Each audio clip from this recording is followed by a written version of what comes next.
pursuant to the Clean Air Act. If I might add, very briefly, at the outset of your question, you noted that EPA waited 6 years to act on Texas's plan, and that's actually a big component of this regional haze regime. The EPA has 18 months by statute to judge a state plan, and yet what it has done time after time in state after state is sit on these plans well past the 18 months, and what that does is, under the Clean Air Act, environmental groups are allowed to sue the EPA to compel missed deadlines. The upshot is, because EPA has not been meeting its statutory responsibilities to review state plans in a timely fashion, they've opened themselves up to what are known as these sue and settle litigations or lawsuits, whereby they become beholden to these ultra-rushed deadlines, these ultra-rushed rulemakings, of which Texas was one. So that is a facet I wasn't able to address in my oral testimony, but it is an important element of this regime as implemented. The agency simply has not been meeting its statutory responsibilities in reviewing these plans. They've left states twisting in the wind. But very briefly, I'll note that Texas submitted its plan in 2009 in accordance with 2006 guidance documents on regional haze issued by EPA. So Texas was using the most recent documentation. While EPA sat on the Texas plan, they issued updated guidance on which the Texas plan was judged. So it's sort of a, an after-the-fact review with respect, or I guess a bait and switch. I'm not sure what metaphor I'm looking for, but Texas based its plan on the rules that were in play when they submitted it. EPA waited 6 years, changed the rules, and then judged the Texas plan based on different rules. Really, it's a function of EPA's inability to meet its statutory responsibilities. I mean, EPA's leaving states twisting in the wind while it waits years to respond to these plans. And because the statute affords special interest the opportunity to sue the EPA to compel the agency to meet its non-discretionary duties, what we have is a scenario whereby EPA sits in the plan, exceeds its statutory responsibility, opens itself up to litigation that then leads to the practical ramification is a rushed deadline. State after state after state has complained that EPA is imposing these costs, these billion-dollar costs, and conducting these rulemakings on an ultra-tight schedule. So, of course, a rushed rulemaking is a shoddy rulemaking. So it's the sue and settle itself, in this instance, is a function of the agency's failing to meet its statutory responsibilities in reviewing state plans, and the ultimate impact are rushed, poor rulemakings. And what is the state's role in that? I mean, they would be a stakeholder. Are they involved in that process? That's a wonderful question. I'm glad you brought that up.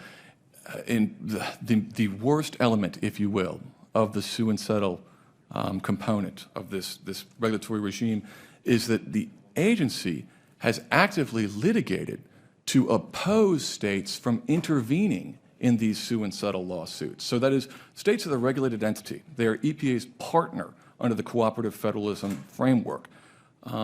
So states become aware that these negotiations are occurring between EPA and special interests under the auspices of a district court, federal district court.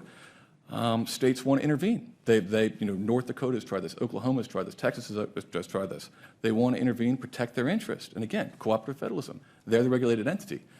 EPA, when they haven't actively litigated to oppose state participation, they've ignored state stakeholders at the negotiating table. So that has been a very troubling aspect. I mean, perhaps the most egregious affront to cooperative federalism has been EPA's activity in the courtroom with respect to these sue and settle lawsuits. On the sue and settle issue, my understanding is the sue and settle rulemaking that affected the state of North Dakota was actually a lawsuit that happened in California. Are you aware of that?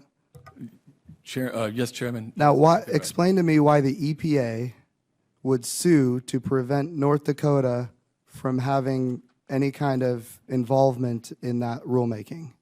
A matter of legal strategy. The agency, or ultimately, it's not the EPA that's suing. It'll be an environmentalist group that will bring the suit to compel EPA to do its duty.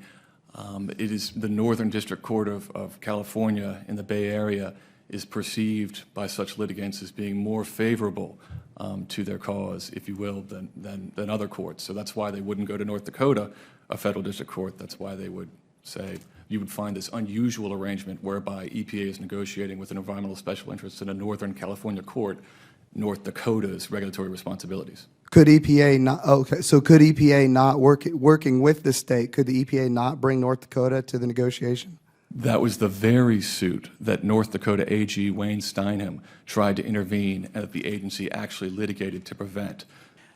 I would go, again, using our imagination, I would go so far as to say that it appears to me, Mr. Chairman, that the EPA is acting in collusion with environmental groups to achieve their agenda, whatever it may be, of regulating outside their statutory authority. And I think that's a huge issue. Would you like to respond, Mr. Yeatman? If I might speak to that issue, for whatever reason, a pioneer in this regional haze regime has been EPA Region 6, and that's Texas, Louisiana, Arkansas, Oklahoma, New Mexico. In 2010, so a number of these sue and settle consent decrees, one consent decree that affected Region 6 states. We know it was brought by Wild Earth Guardians in 2010. We know that the then EPA Region 6 Administrator Al Armendariz, who you might remember resigned in some controversy when he compared his enforcement style to that of a crucifixion, we know that he used to work at Wild Earth Gardens. We know that after he resigned from the EPA, he joined the Sierra Club. We learned from a FOIA that there were contacts between Al Armendariz and his former colleagues at Wild Earth Guardians regarding the sue and settle consent decree or the sue and settle process, and he was actually told by the EPA, whoa, you cannot be doing that. Like, well, let me tell you what else we've discovered in that regard. We know that the EPA was holding seminars to teach their employees how to avoid FOIAs and National Archives and Records requests by using websites set up by outside groups and maintained by outside web groups. So there is collusion here, and Mr. Chairman, it may be in our best interest to hold a hearing to see if there might even be criminal activity here, because it seems to me that there's a fraud being perpetrated upon the American people. Right along those same lines, in your written testimony, Mr. Yeatman, you explain how EPA repeatedly has employed a supposedly independent consultant to second-guess state determinations on regional haze. However, during the same period, this same independent consultant has also worked on regional haze rules for environmental special interests, like the Sierra Club. Does this lead you to question the EPA's independence? And I would like for you to explain, and then also, to your knowledge, how long has this type of arrangement been going on, and which state determinations have been affected by her involvement? Thank you. Thank you for the question. Yes, this raises serious conflict of interest concerns. This independent consultant has been employed by the Sierra Club with the National Parks Conservation Association on, I believe it's 6 different regional haze rulemakings. I can, in the record, I can put down the states. I don't know them off the top of my head. At the same time, she's been employed by the EPA for 5 different rulemakings. So this is the same, during the same administration, the same regulatory regime, the same independent consultant. And just to clarify what's going on here, the states spend thousands of hours on these regional haze plans. These regional haze plans are thousands of pages long. It's a lot of expertise. It's a lot of resources that states expend on them. This independent consultant, who again seems to be playing both sides of the field here,